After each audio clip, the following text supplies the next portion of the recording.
Many states, counties, and cities are considering tough new measures to get COVID-19 cases under control. Nationally tonight, a record number of new cases, 77,000 in the past 24 hours, pushing the U.S. over the 3.6 million mark, and deaths have almost reached 140,000. KCAL 9's Tom Waite live in the newsroom now with the critical headlines in the pandemic tonight. Tom?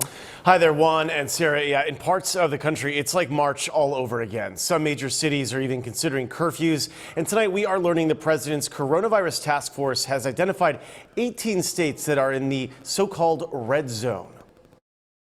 CBS News obtained a newly revealed document that suggests states experiencing a surge in cases should adopt more stringent measures, closing bars and gyms and asking residents to wear masks at all times. In the previously unpublished White House report dated July 14th shows 18 states in the red zone for COVID cases, meaning 100 new cases for every 100,000 residents. 11 states are in the red zone for positivity, places where more than 10% of tests came back positive. As cases rise, a new poll shows 60% of voters now say they disapprove of President Trump's handling of the outbreak. Speaking to the Chamber of Commerce today, Dr. Anthony Fauci continued to sound the alarm. We need to get better control over things. Over the past week, Fauci has faced a barrage of criticism from the president. I get along with him very well, but he's made some mistakes. And other White House officials, including the White House press office, which gave some reporters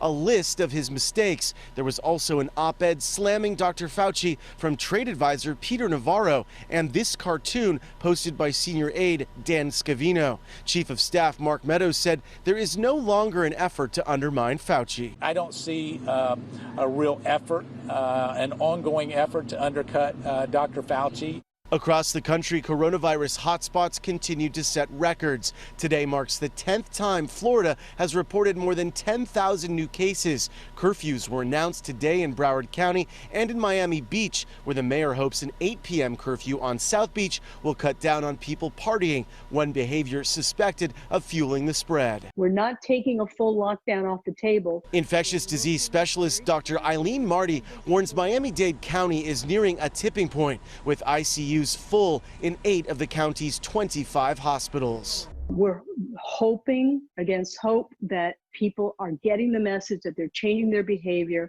If we don't see that by Monday, Tuesday, then yeah, it's possible that we may have to enact further measures. Facial coverings remain among the simplest ways to stop the spread, but one of the most controversial. Today, Georgia Governor Brian Kemp defended his lawsuit against the city of Atlanta's mask mandate. I agree people need to wear a mask.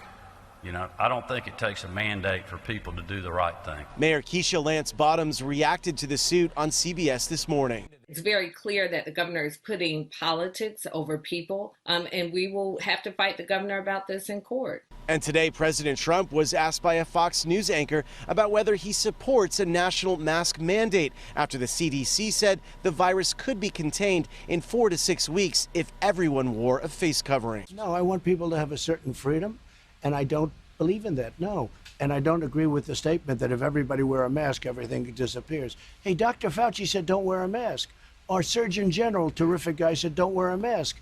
Everybody was saying don't wear a mask. All of a sudden, everybody's got to wear a mask. And as you know, masks cause problems too. With that being said, I'm a believer in masks. I think masks are good.